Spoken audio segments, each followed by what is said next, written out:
Hello guys, আসসালামু আলাইকুম। কি অবস্থা আপনাদের? আজকে চলে আসলাম আমার নতুন একটা ব্লগে।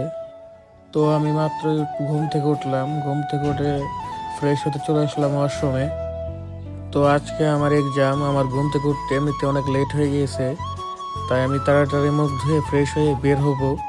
তো আমি বাসা থেকে বের হয়ে গেলাম এক্সাম দেওয়ার উদ্দেশ্যে। এখন বাজারে যাব, কিছু খাবো এবং এক্সাম দেওয়ার উদ্দেশ্যে রওনা দেবো ইনশাল্লাহ। তো এই মাত্র এই বাজারে আসলাম, এখন হোটেলে যাব, কিছু খাবো এবং রওনা দেবো পরীক্ষা দেওয়ার উদ্দেশ্যে।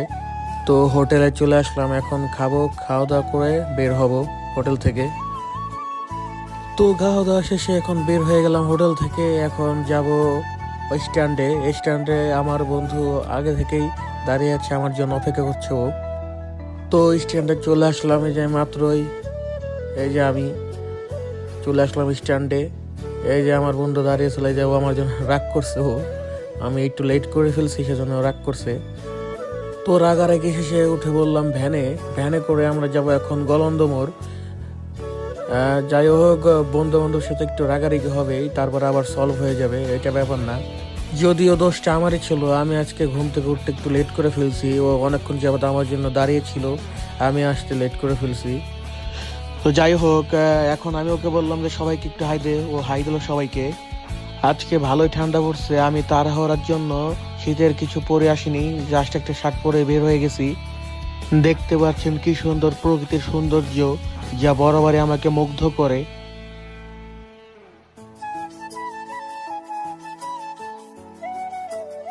তো আমরা মাত্রই উঠে বললাম হাইওয়েতে, আর বেশিক্ষণ নেই, সামনেই বাস স্ট্যান্ড, আমরা চলে আসছি প্রায়। সামনে থেকে বাসে উঠে চলে যাব পরীক্ষা দেওয়ার উদ্দেশ্যে ইনশাল্লাহ। তো আমরা মাত্রই পৌঁছালাম বাস স্ট্যান্ডে, এখন বাসের জন্য আমরা দাঁড়িয়ে আছি। এই যে আমার বন্ধু দাঁড়িয়ে আছে, এই যে বাস স্ট্যান্ডে দাঁড়িয়ে আছি আমরা। তো দীর্ঘক্ষণ যাবত দাঁড়িয়ে আছি আমরা বাস স্ট্যান্ডে, বাট বাসের কোনো দেখা নেই, এমনিতেই অনেক লেট হয়ে গেছে আমাদের। এই যে আমার বন্ধু দাঁড়িয়ে আছে, টেনশনে আছো যে যদি লেট হয়ে যায় তাহলে তো প্রবলেম। তো ফাইনালি গাইস, আমরা বাসা থেকে পেয়ে গেছি, মাত্রই বাসে উঠলাম, এখন রওনা দিলাম আমাদের এক্সাম হলের উদ্দেশ্যে। আমার বন্ধু ঘুমিয়ে গেছে, পরীক্ষার টেনশনে টেনশনে ওর ঘুম চলে আসছে।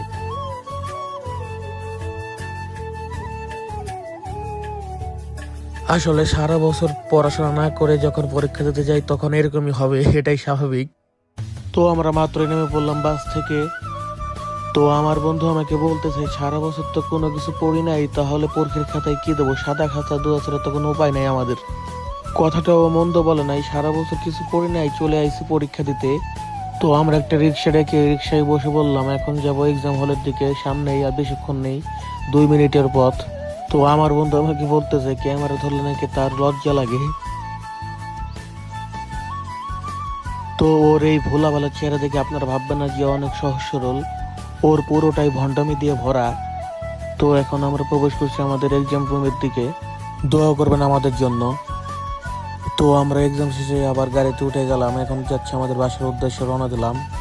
তো আসার সময় আমার আর একটা বন্ধুর সাথে দেখা হয়ে গেল, তাই আমরা সবাই একসাথে রওনা দিচ্ছি বাসার দিকে। আর আজকের এক্সামটা কেমন হলো জানতে চাহিয়া লজ্জা দিবেন না। তো আজকে ছোট্ট ব্লগটা এই পর্যন্ত, আশা করি সুস্থ থাকবেন, ভালো থাকবেন এবং আমার কথায় ভুল ত্রুটি হলে ক্ষমা সুন্দর দৃষ্টিতে দেখবেন। আল্লাহ হাফিজ।